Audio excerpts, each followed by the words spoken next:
Welcome everyone today. Today's webinar is the Claude Mythos Wake Up Call, Why Continuous Security Validation Matters. I'm your host, Ben Large, and today's a Cyber Validator webinar. I introduce you to Ronan. Ronan the Bell, he's a co-founder and CEO of Validator. Ronan, can you just introduce yourself to the audience, please? Yeah, hi. So I'm Ronan. I'm one of the co-founders and the CEO of Validato. We're a cybersecurity company based in Cheltenham in the UK, and our company simulates cyber attacks safely in corporate environments, like ransomware, AI, like we're going to talk about today, but also nation-state-based attacks. And our simulations are designed to mimic the way that adversaries manipulate Windows, Linux, and Mac environments, and we show companies how effective their security controls are and the detection capabilities. Perfect, thank you. So just a little bit of housekeeping quickly. This webinar is being recorded. A link will be emailed to you in 24 hours. Please submit any questions via the Q&A button at the bottom of the Zoom panel, and questions will be addressed during the Q&A. So, Ronan, over to you, really. Thank you, Ben. So again, apologies once again. We did try and start this. We were talking for 5 minutes background, apparently to ourselves. So sorry about that. We're going to talk today about frontier AI models, and we were going to very heavily focus on Mythos, which isn't a refreshing Greek cold beer, which we think we might very much welcome on a day like today. Um, but it's obviously a security trained AI model from Anthropic called Claude Mythos. And for those of you who are not completely au fait with what Mythos is, it is a an AI frontier model, as it's called, that is specifically trained to try and discover software vulnerabilities in open source software and commercial software environments. And it did such a great job that it actually broke out of a testing sandbox environment earlier in the year, and it found a lot of vulnerabilities that were previously undiscovered in the in quite well-known browser and enterprise software environments. So it was withdrawn from the market and then became a collaborative project called Glasswing with a number of vendors and enterprise customers with the guidance of Anthropic. I'll talk a little bit about the current state of that in a moment. But what's really interesting is that my mouse will work. What Anthropic have shown us, and what we're going to show shortly, other AI platform providers are showing us, is that there's a massive sea change in the way that AI can be used for cybersecurity. Today, we're going to talk about vulnerabilities and actually also what an organization can do about aligning their cyber defense strategy to meet an AI-based adversary. But it's worthwhile just going backwards a little bit to see just literally 6 months ago how the whole world was doing vulnerability and patch management. So then, do you want to maybe Yeah. walk through this slide and because it's super interesting. Yeah, so the traditional method used to be you create a bit of code, you review it, then you run a scanner over it, and then check for bugs. But what the attackers are actually doing is a similar method. If it's open code that they can review, they run the scanners over it and develop exploits. But that could take weeks, months, years, depends on what they find. Um, but what's happening now really is the exploit development is being increased at a speed of knots. So really what you're doing is you're 10 times X the actual ability from a review to automated scanners to remove bugs, but the attackers are using the same methodology to actually create flaws and exploit kits against it. So really you could be a non-technical person that runs basically Claude effectively against piece of code and find vulnerabilities. And the output is essentially a faster vulnerability exploit kit that's been generated But also, it's great as well for defenders to be able to understand where their weaknesses are and then patch them. And there have actually been cases where it's been used to actually create the fix for the vulnerabilities that were discovered during the process. So it has two sides of the coin in this respect. It finds bugs, but it helps you fix them. I suppose this is really a use case of how the tool is used in that respect. I think actually it's probably worth saying, Ben, that the long-term impact of these kind of tools is that ultimately there's going to be fewer, if not any, software vulnerabilities if this all works Hopefully. as we hope it's going to work. And so the whole mission of design secure by design software may indeed be achievable at some stage in the future. I think in the short term, it's going to create complete chaos, Mm. particularly within open source environments or even in your I dare say your supply chain, particularly your software supply chain, where either you as a company or your critical vendors have maybe uncontracted relationships with open source technology companies. So these could be tools that are plugged into websites or web applications or databases or all these kind of things that can and will have increasing 0 days. We're also seeing, by the way, a piece of research that was published last week that the time to detect vulnerabilities used to be 20 odd days or whatever. It's now -7 days because the AI frontier models don't necessarily adhere to um, sort of formal public disclosure of a vulnerability to the vendor to allow them to prepare a fix and then tell the world about it. So in other words, the 0 day is discovered and potentially a an exploit has been developed or has been demonstrated before it's even publicly available to us mere mortals. I So think it's worth also mentioning as well because some of the bugs that are being pulled out at the moment are basically purely because you think bug bounty hunters, they tend to work off monetary value gain. So if you find a bug, you spend X weeks looking for this. They're not going to look at software that maybe has no payment, and if they just get a welcome or thank you. So some of the software that will be discovered by this tool will essentially be probably not have ever looked at because the company or open source community, should we say, has never ever looked at it because no one ever got paid for it. So this might uncover an awful lot of bugs or vulnerabilities in said software because there's never been payment, but obviously, hopefully, then they use it then to fix those holes as well. But obviously, it all requires tokens.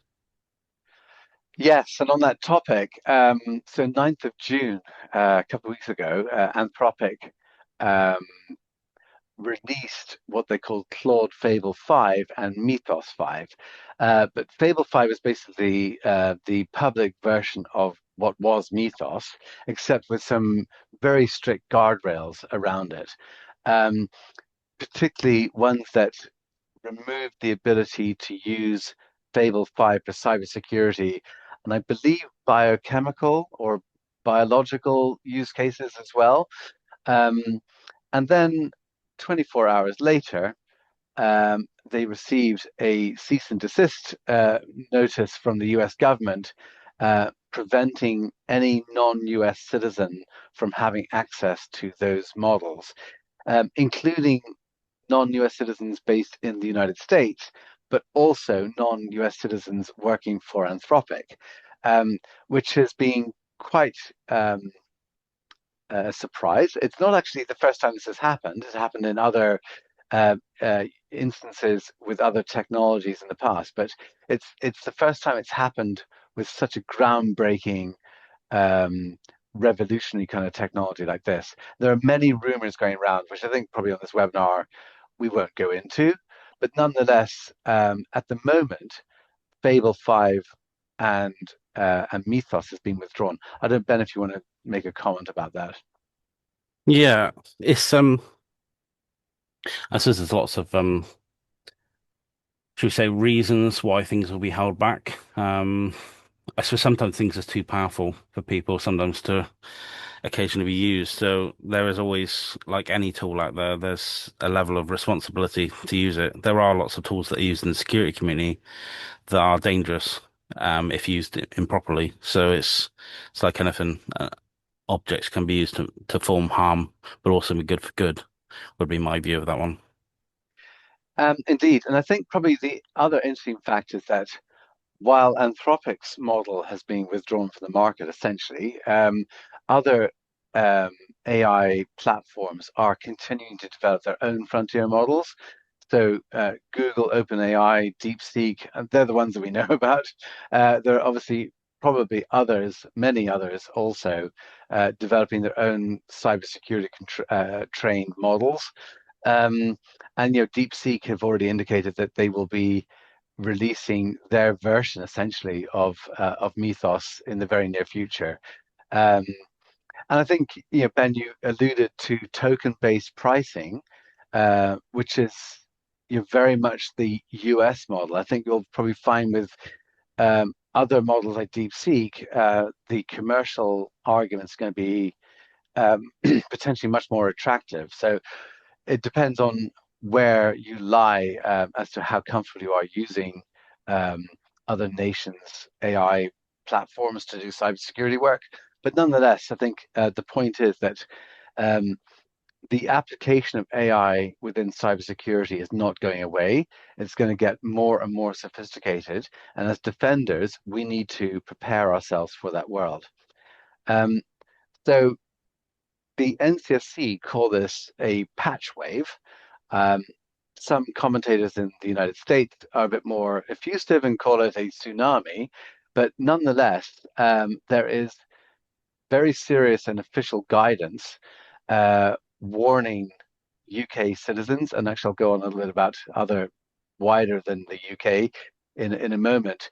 But the NCSC issued a technical article, sort of an advisory, I think it was about 7 to 10 days ago, basically warning of this vulnerability patch wave. So these frontier AI models will generate, on top of the software patching and scanning work that security teams are already doing today, an order of magnitude more, critical um, CVSS 9 or 10 severity vulnerabilities that are currently being exploited that have external access and can potentially um, enable full account takeover. So these are kind of the new control measure points that CISA and NCSC are putting in place. Um, but also beyond the UK, yesterday, the Five Eyes Alliance, which is an alliance of the intelligence services of the United States, Canada, the UK, Australia, and New Zealand, issued their own statement, which we'll share the copy of this presentation after this webinar. But there's a link here to their statement, which essentially builds on that comment that um, both the public sector, critical industry, and the private sector across the world, and the Five Eyes are just obviously predominantly interested in their own nation's organizations. Um, but they're really obviously very worried about um, the negative impact, or the impact on frontier AI models for cybersecurity defense. It equally has a huge positive impact on other aspects of cybersecurity too. Um, but nonetheless, Anthropic's own research found that there were thousands of undiscovered, previously unknown critical vulnerabilities in just the preview version of Mythos. So, Ben, I'm not sure if you want to talk a little bit about this, but obviously Yeah. there are many, many vendors out there who have made, they're living off vulnerability and patch management and scanning for vulnerabilities. And then you see this. So in the context of that, what's your commentary and your opinion? Yeah, there will always be vulnerabilities found in software, and a lot of the time is because it's how long it takes to disclose or research, but then also how long it takes to fix. A lot of the audience probably be aware of like a CVSS score, so they're rated between 0 and 10. Anything past the 7 should be patched quite quickly, but it also takes the vendor a while to patch these things. Now, earlier on in the webinar, I mentioned about it was being used as well to create the patch. So at the moment, unless anyone's using said AI to actually create the patches, there'll be a slight void. But there are also some companies still doing patching manually. So that's another adage of this one. The remediation would take a little while for people to do it. If you're manually deploying patches at the moment, you need to look at something automated, and maybe that's something you come and speak to us afterwards. But doing it automated is the only real way to combat this. But also looking at the actual causes of the attack, you'll find probably a lot of the vulnerabilities actually, but when it boils down to, it's a very similar type of attack that leads on to a different um, MITRE method. Is probably the best way to explain, which we'll go into a little bit. Um, but generally, the community is not don't really always find out about these things until the patch is deployed. I think it's interesting to note that prior to Mythos being withdrawn from the marketplace and Fable 5, um, the argument or the fear within the security industry was not the capabilities of these frontier AI models to find and discover vulnerabilities. It was who would use them and how economic would that be? So, how prohibitive would it be? Like, would it create a two-stream security world Yeah. where the world's richest organizations could pay for the tokens to use these models, whereas the mid-market and smaller organizations may not be able to afford those You're sort of right, yeah. AI usage. So, Because the yeah, SMB area aren't going to be able to look at, they would have to trust that the applications they use, and this is one of those things I've said before to customers I've spoken to, is make sure you only have the required software. Not nice to have software on your machines, but every single extra bit of software that could be vulnerable, for example, just increases your attack sphere really out a lot wider than it should be. Because you think if you've got four media versions of software on your machine and then four different types of browser, that's four browsers, four media softwares you've got to patch. Your attack sphere is a lot wider because your team might also not even know they even exist. It's surprising the amount of people that just allow users to install what they wish, which they shouldn't. indeed. But So hold that that just thought. makes it an even bigger problem, unfortunately.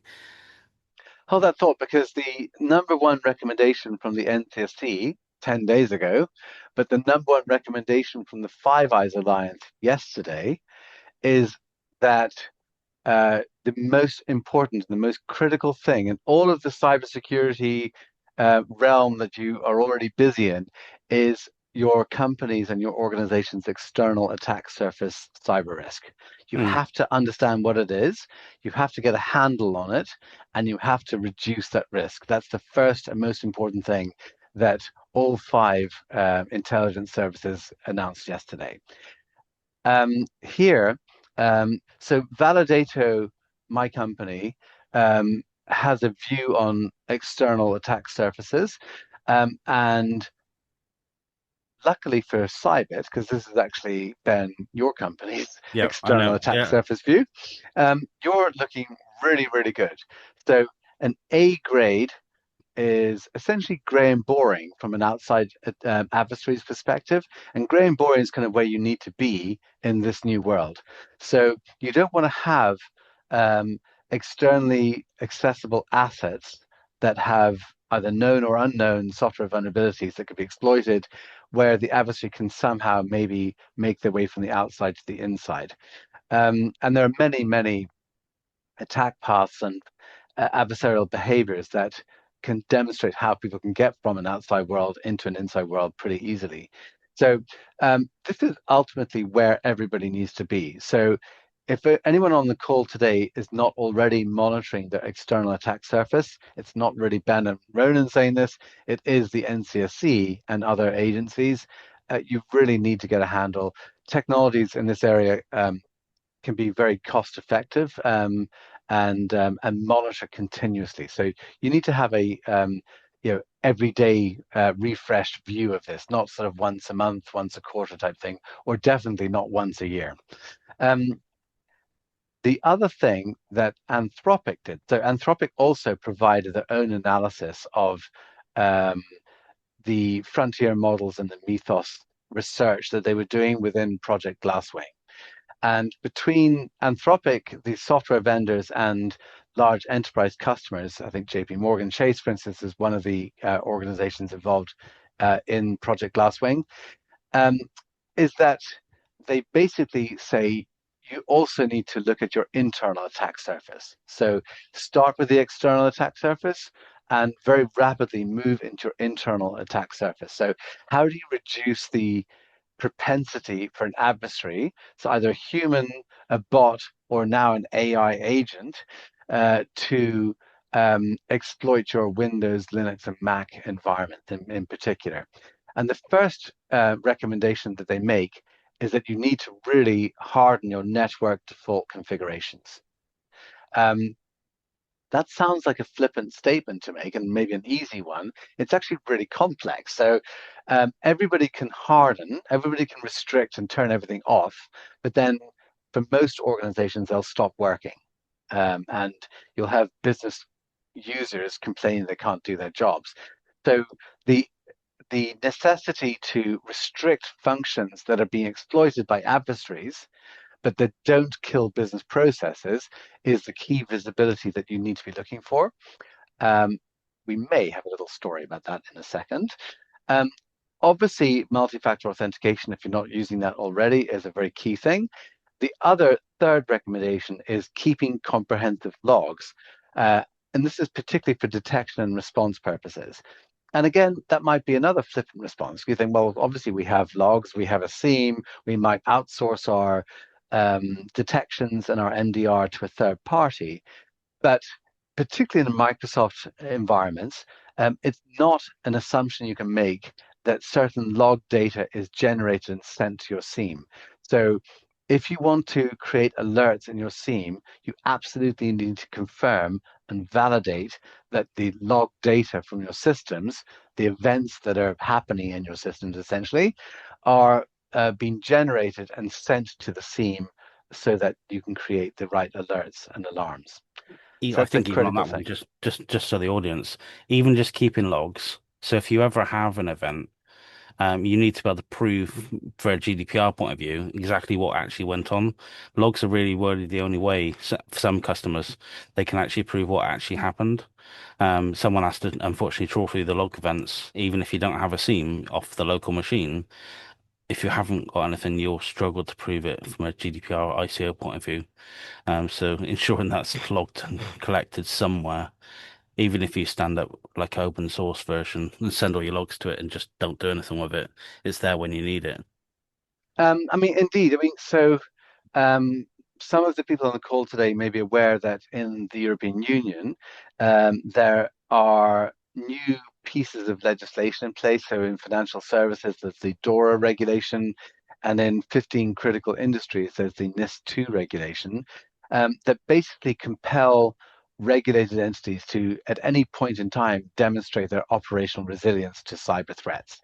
And in a well-timed piece of legislation, hopefully, in the UK, somewhat at the end of this year, maybe early next year, we're going to see the UK's version of that, called the Cybersecurity and Resilience Act. And again, regulated entities will be required to demonstrate that resilience to threat. Um, and so this kind of brings us, it's a beautiful segue actually into our next part of this webinar, which is okay, so frontier AI is awesome. It can find and discover vulnerabilities in lightning fast time. Over time, it's going to reduce the number of vulnerabilities in software by helping us to code better and find them before we release them. But in the short term, it's going to create big problems. And if we continue to try and detect and protect based on what we're doing today, which is based on vulnerabilities and indicators of compromise. So if you like, these are the indicators of compromise. It's pretty easy to block an IP address you think is malicious or from a geographic space area that you don't want to have traffic from, or domain names and whatever. But it's equally easy on the adversary side to create, 100 or 1,000 new IP addresses tomorrow. So playing whack-a-mole um, in the current environment was already challenging.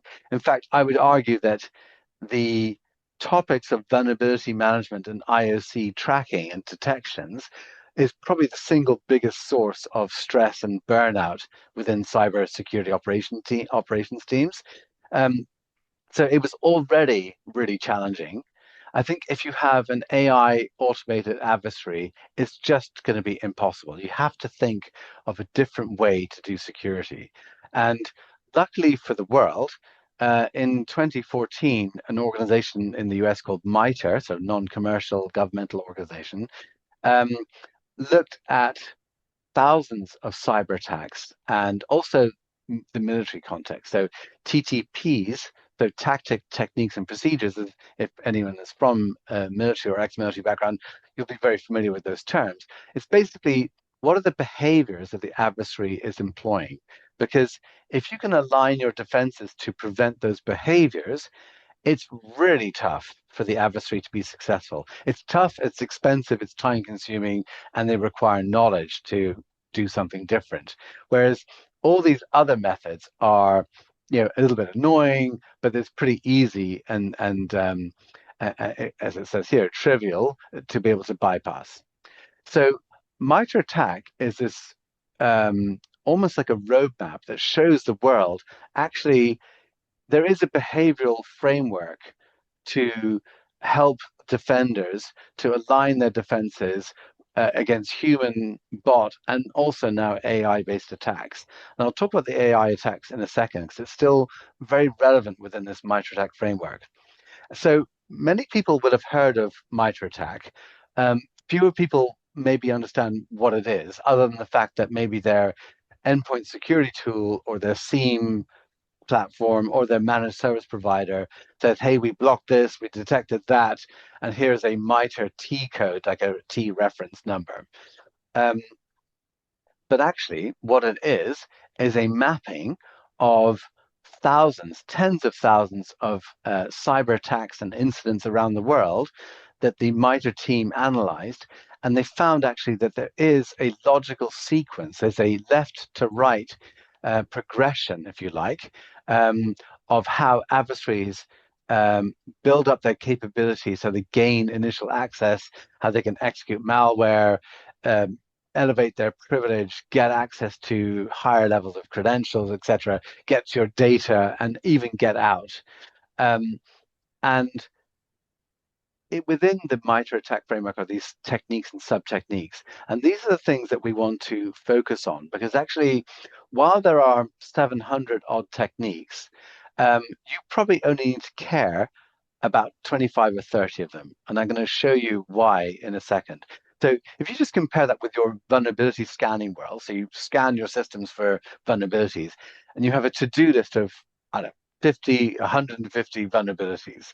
Um, and equally in your SOC or your outsourced SOC, you're having to deal with maybe thousands, maybe tens of thousands of indicators of compromise on a weekly or a daily basis. So when we say look at 20 or 30 things, it's a little bit groundbreaking because those 20 or 30 things could have a major cyber defensive, a positive impact on your ability to detect and prevent these type of attacks.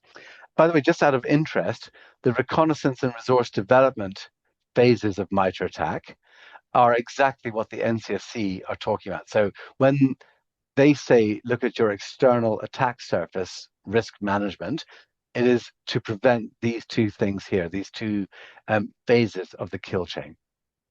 Ben, I'm not sure if you wanted to make a comment Yeah, about that. I was going to say because just for sake, because just so everyone understands, this is really how an attacker will think. So they start off and look at the reconnaissance layer. So anything companies post on LinkedIn essentially gives the company, so let's say a job ad. So we've just at Cyber, we've just looking for a member of staff to join me on my team. Job ads give information that's valuable to a hacker or an attacker, which would be garnered during the reconnaissance phase.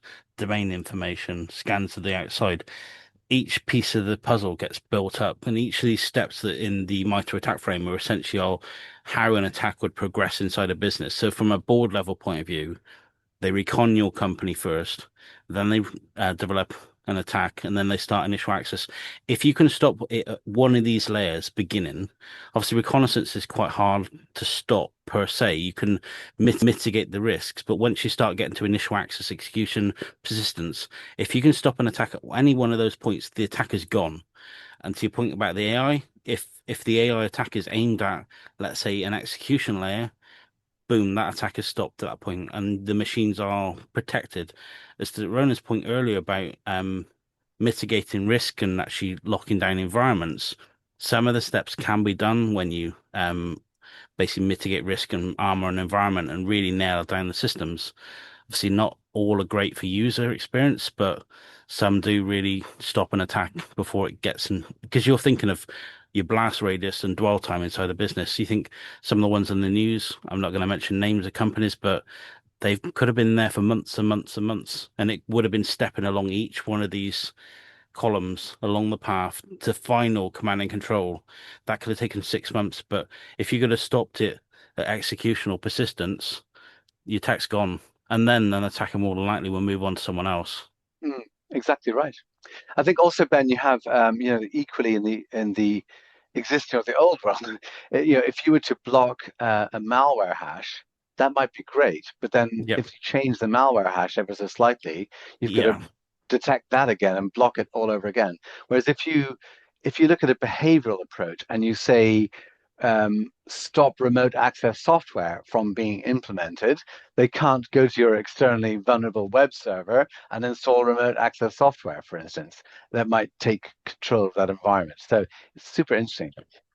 I want to go on and loop this back to frontier AI models because last week, independent of Mythos, so totally separate. In fact, this is a Claude core Claude platform piece of research from Anthropic. The offensive security team within Anthropic published their own research into how cyber adversaries or adversary groups, in fact, have been using Claude to automate cyber attacks over the last 6 months or 12 months. And the rather scary thing is that they discovered that there were 832 of these accounts using Claude, which they then banned. But you can imagine that this is a little bit like that IOC game where probably in 6 months' time there'll be another 832 or maybe 1,600 accounts. Maybe there's going to be more and more accounts. What was really, really interesting, however, was what they were doing with Claude to compromise Windows and Linux environments in particular. And what Anthropic did was they mapped out the top most abused MITRE attack techniques. So interesting comment number one, MITRE attack is still very much relevant for AI and automated based attacks. Number two, there are 25 MITRE techniques that you need to really care about that Anthropic have highlighted here. All of the other ones are interesting, but shouldn't really be in your priority list. And so what to do about this information. So you can go, there's a link, I think, in the slide to the research behind this.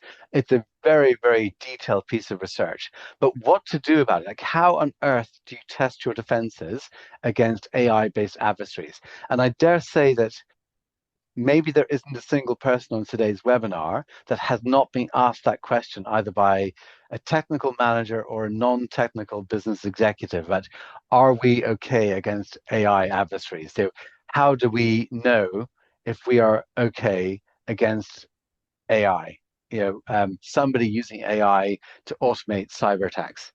And the good news is that platforms like Validato can be used to help you to give that answer. So we're not going to go into a demonstration today, but we will go into a deep dive demonstration on our July webinar. So if you want to re-register for that, we'll dig deeper into that. But Validator is, as I said earlier, it is a simulation platform that automates a huge amount of the technical and offensive security planning work that needs to go into running red team type tests. And this is one screen from the output of our simulation. So um, this is our interpretation of MITRE attacks, a slightly different view that you saw 2 slides ago. Um, but what we can see here are the highlighted techniques that Anthropic have highlighted as being the most exploited. And then they're color coded also. So if they're green from a protection perspective, it means that our defenses were able to prevent the, in this case, process injection based techniques. If it's red, you have a problem. If it's yellow, you probably have a problem. So, as Ben was saying earlier, if you were to turn these techniques green, so not everything, not all the ones that are in white, but just the ones that Anthropic have highlighted here, you would have an enormous impact on your cyber defensive capabilities against the most commonly abused um, behaviors of threat actors using LLMs.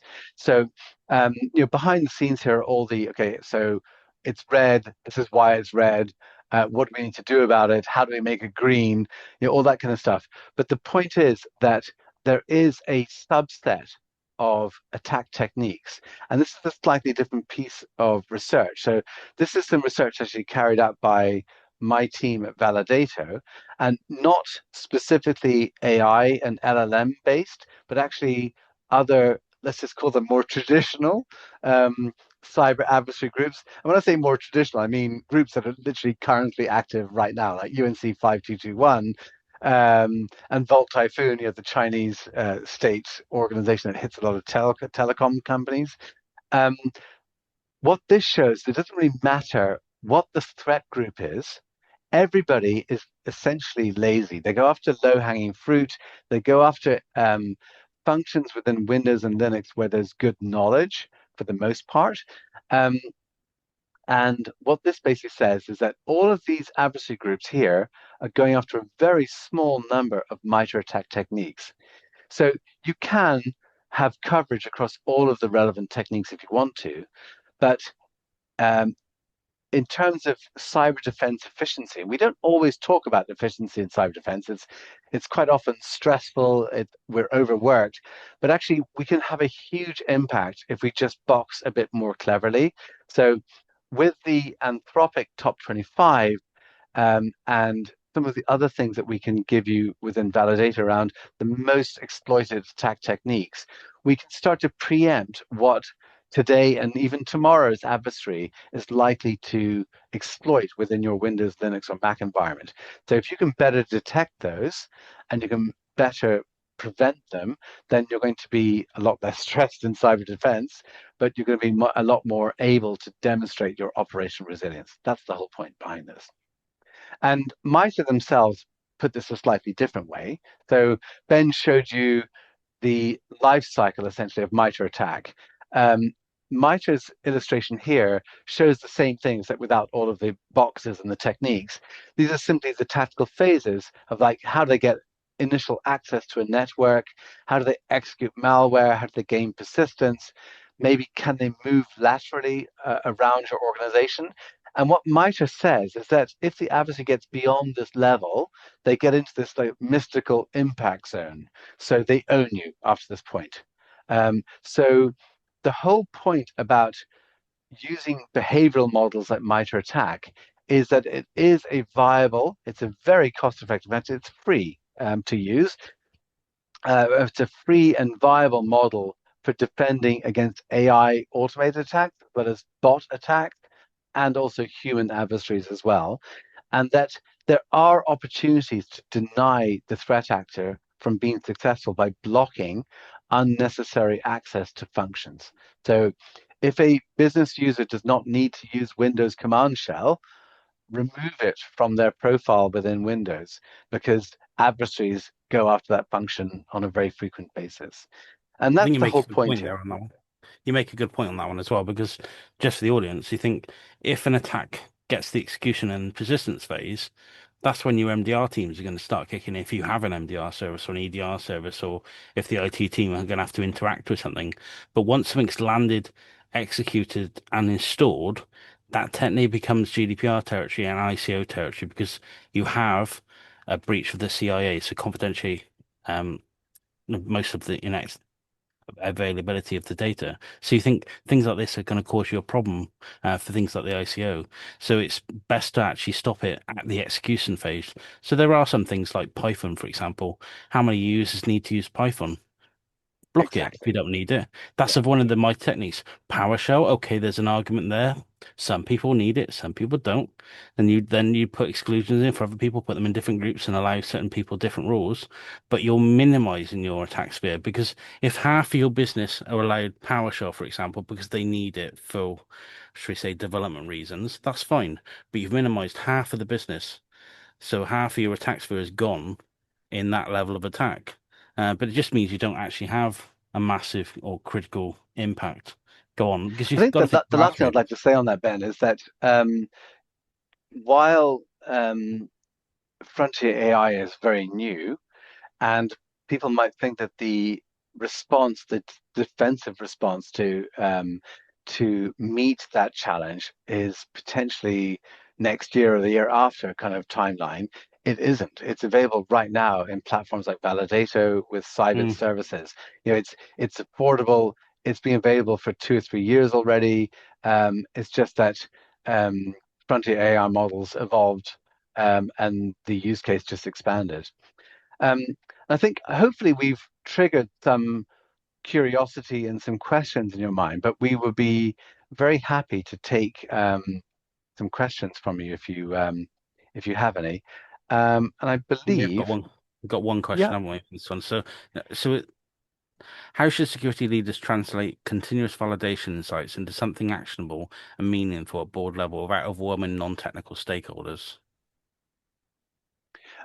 that's I think ultimately what the cyber resilience legislation regulations in Europe and the one that's coming to the UK is ultimately about.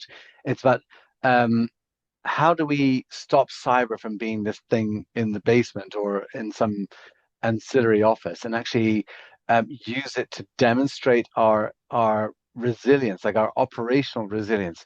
I think the wording is very important because operational resilience is clearly not just cyber. It is also fire, floods, power outages, all that kind of stuff.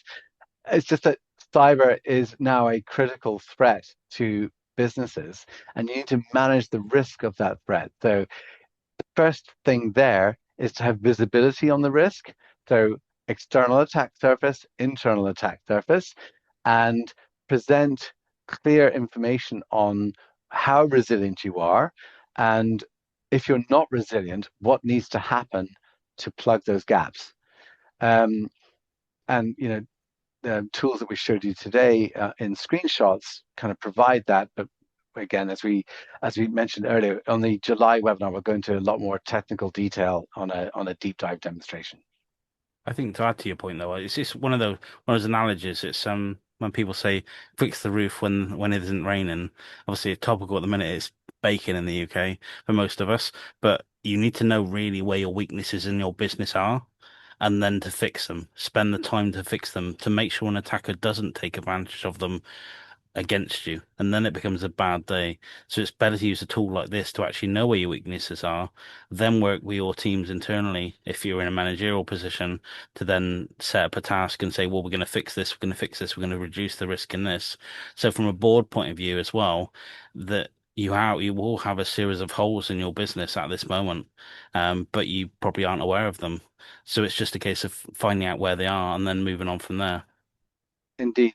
There are a couple of other questions, by the way. So one of them was, are the slides going to be available afterwards? Absolutely. Um, the Cyber team will send them out to everybody who has registered for the webinar today.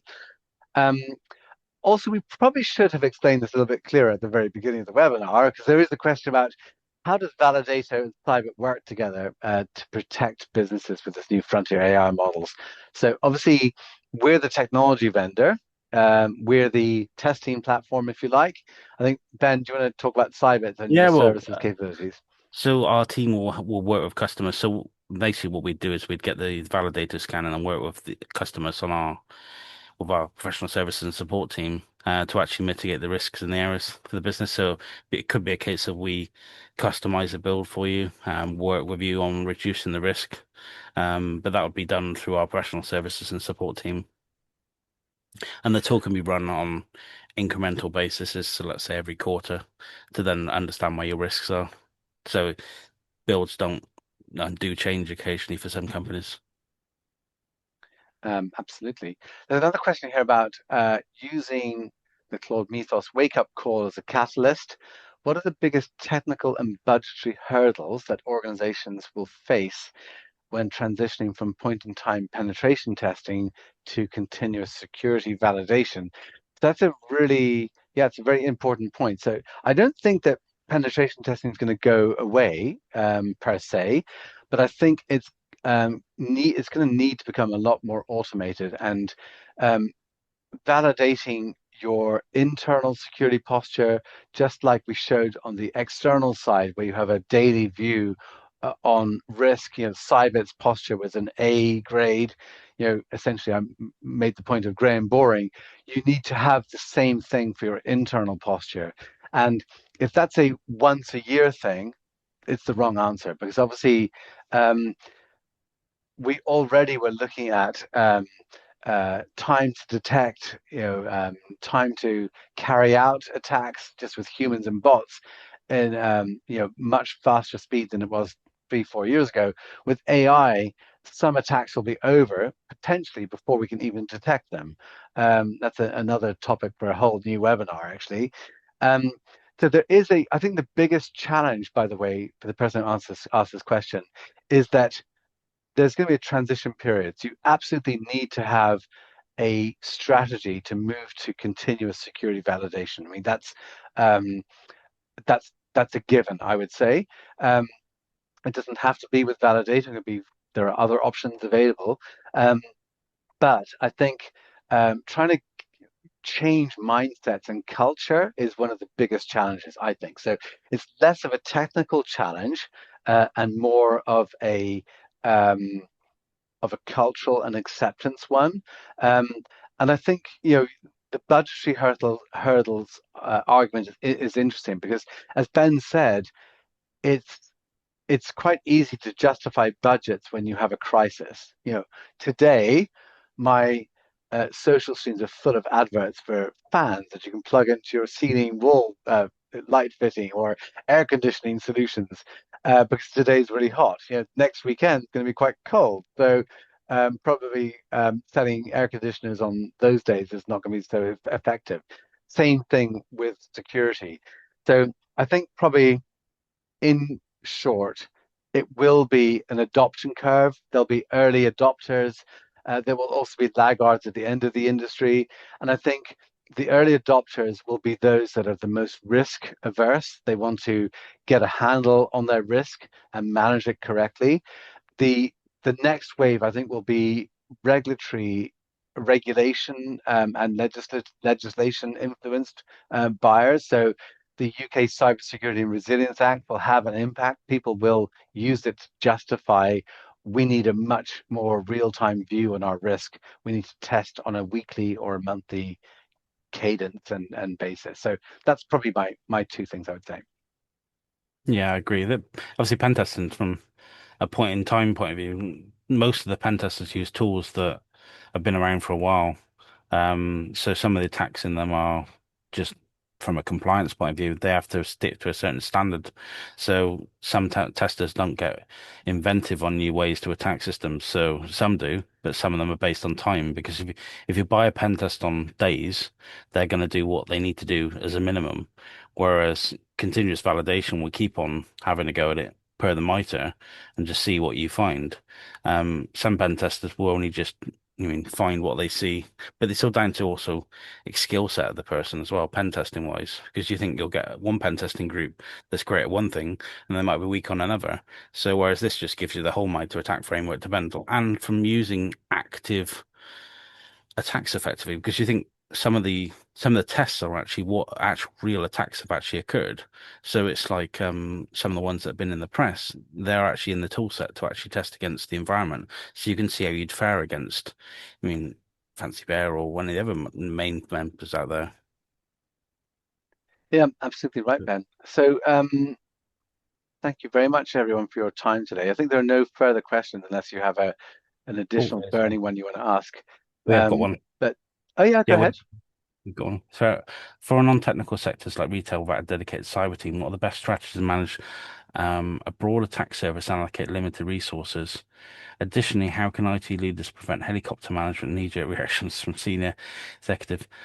I won't mention the name, but yes, I do know exactly where you're coming from on that one. It says addition. So, how can IT leaders prevent helicopter management and knee-jerk reactions from senior executive during implementation or coverage? Um, yeah, you're very right in that one. It's sometimes people will see something and immediately react, find the next thing. This actually, because where me and Ronan have worked for a while together, the MITRE attacks are essentially key to any attack that could land inside your environment.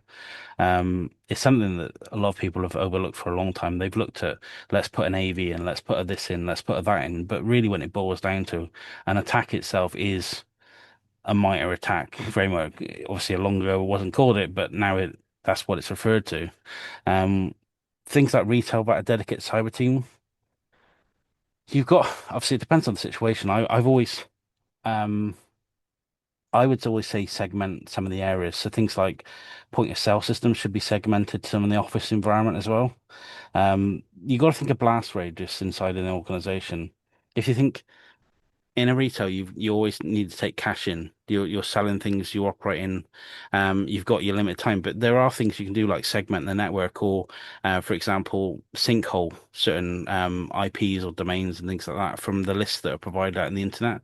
But actually segmenting the point of sale system from the sales team from what could be the warehouse means that your blast radius in essentially in your environment is very limited. So you think if the sales team in the office has a problem, your exposure level is just the sales team and they're all segmented and you can deal with those, but your point of sale systems and your actual people on the front selling stuff are not affected because the network has been designed and augmented.